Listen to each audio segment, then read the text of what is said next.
Hey there guys, I'm Will and welcome to FP1. Now, we're only a week away now from Lights Out in Austria, and that is incredibly exciting. I'm sure it is for you guys at home as well. But I thought now would be a really good time to think about some bold predictions for the season ahead. And I thought I'd get your guys' help on Twitter as well. If you don't follow me, I'll leave my Twitter out about here. Hope I remember to do that in editing, otherwise I look a bit of a f***ing idiot. But yeah, with all that said and done, then let's get into some of your bold predictions.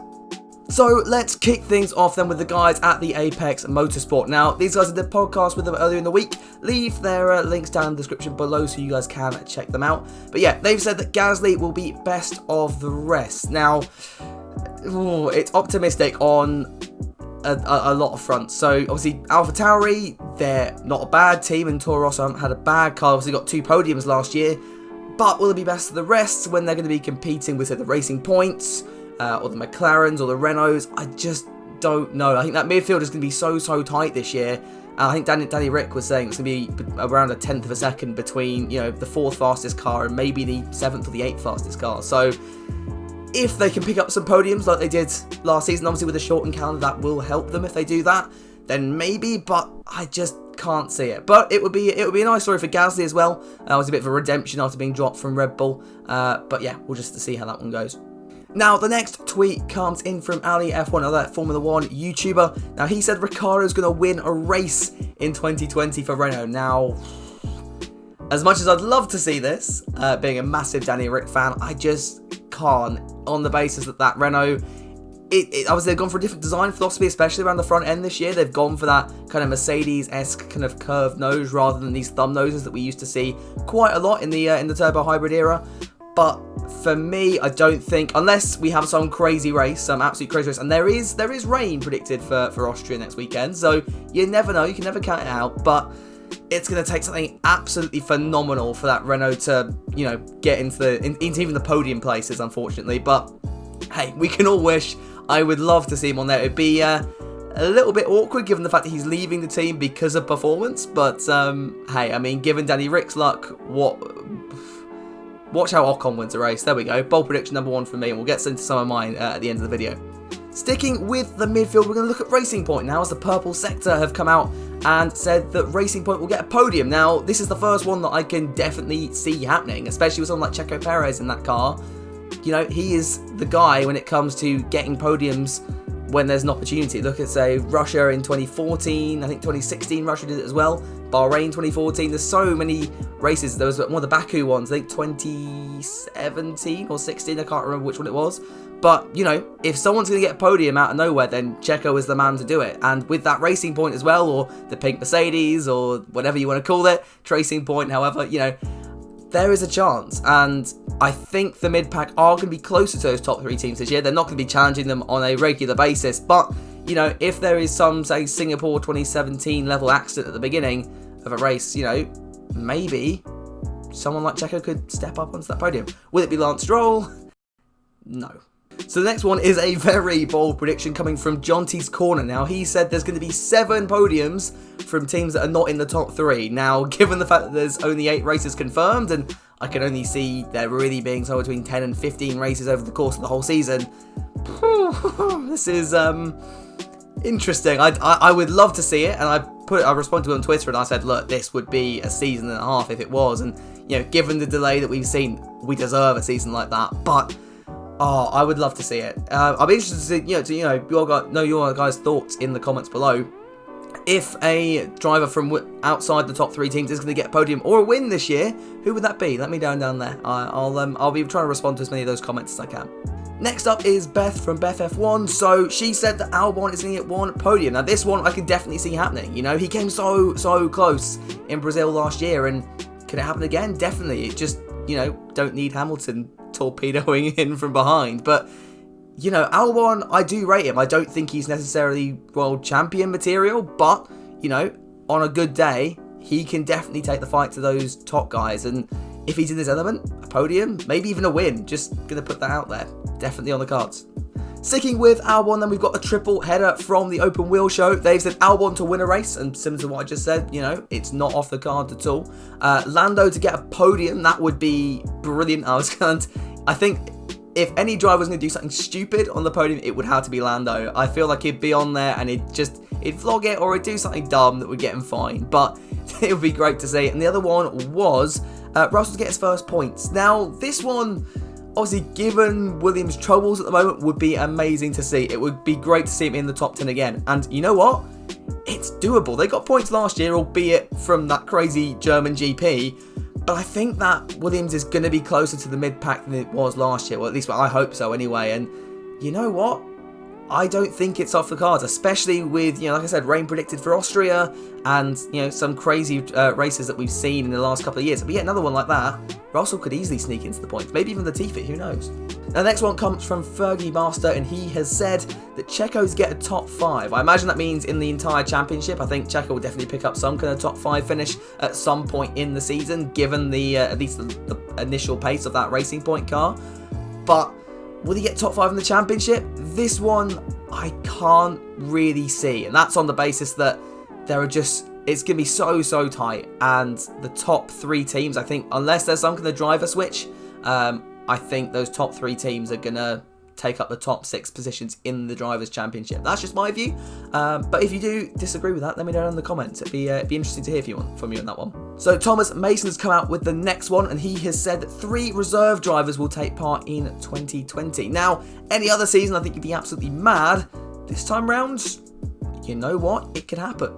Obviously, in the situation that we are in at the moment, if a driver does test positive, or even if a team member tests positive and the driver has been in contact with them, which they probably would have been, they might have to self-isolate. And would they be allowed to drive in that case? Would it be safe for them to drive? That could be the perfect opportunity to rope in a reserve driver. Obviously, it's not the best situation as well to be put in, obviously. But it'd be interesting to see the return of someone like Stoffel Van Dorn, who is obviously reserve driver for Mercedes, and there are some other drivers out there as well. Pascal Wehrlein could be on the loop. He's obviously associated with Ferrari, so hey, it could be really interesting. And even some of the F2 juniors coming up. Someone like Schumacher ends up taking an Alpha seat if one of those drivers can't race, or even a Schwartzman or an Armstrong, someone who's doing well in F2. That would be, I don't want to say cool to see, because obviously it's not a nice situation if a driver's not being allowed to race because they've been obviously taken unwell by COVID, but I don't know, that prediction, it could come true. So the next tweet comes in from F1 Socksot and the good old F1 Southampton Society. Good bunch of lads, those guys are. I don't know who they are at all. I'm not affiliated with them whatsoever. But they've said Formula Podcast 1 is going to hit 1,000 subscribers in 2020. Shall we have a look at the analytics on that one?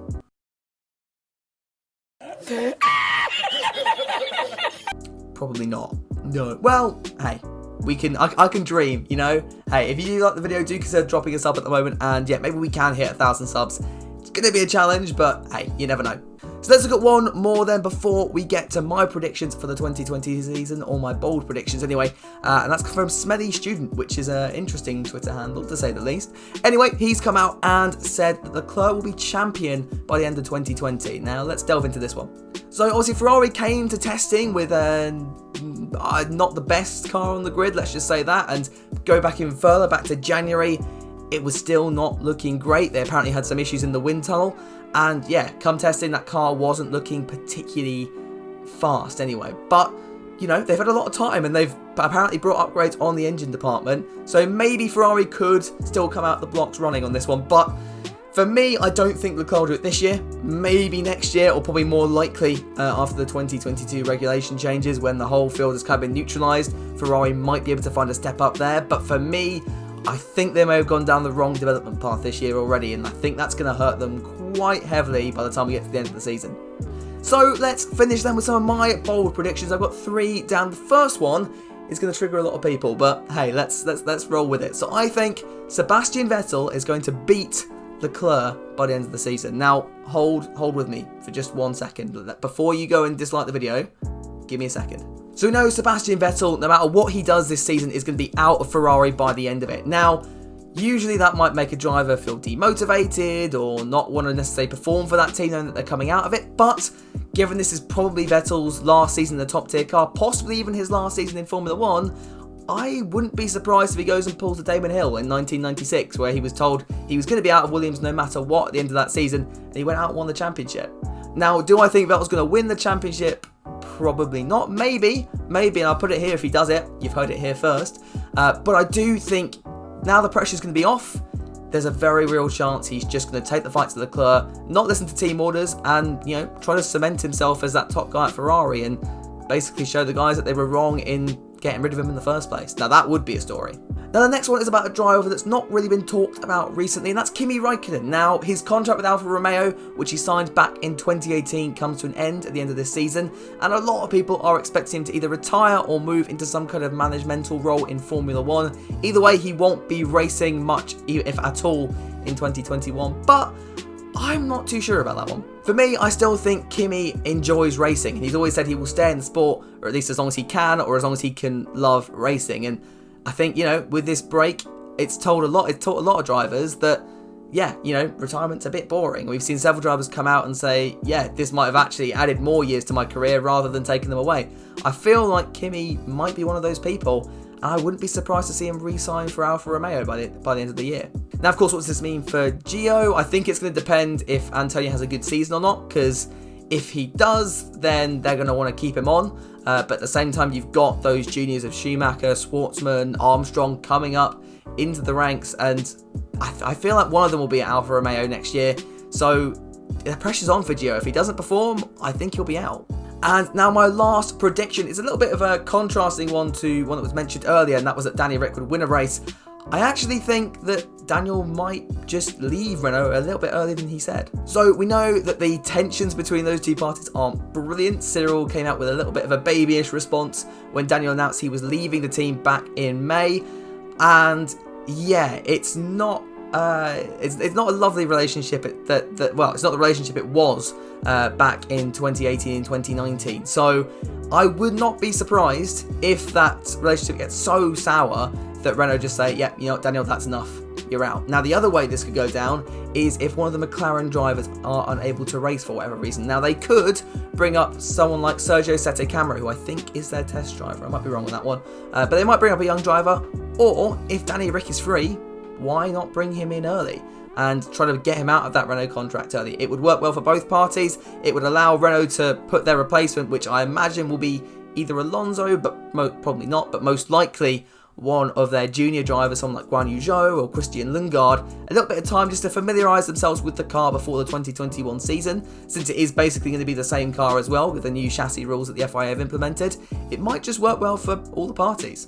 But yeah, what I want now is you guys. If you did miss the original tweet, do put more bold predictions down in the comments below. I will try and get to as many of you as I can and have a good little discussion and debate down in the comments. It'll be a lot of fun. If you did enjoy the video and you do want to help out with the Formula 1 Society's prediction to get me to 1,000 subs, feel free. Click that subscribe button down below, and stay tuned for more weekly F1 content. But that's all from me, guys. Hope you have a lovely rest of your week, and I will catch you all in the next one.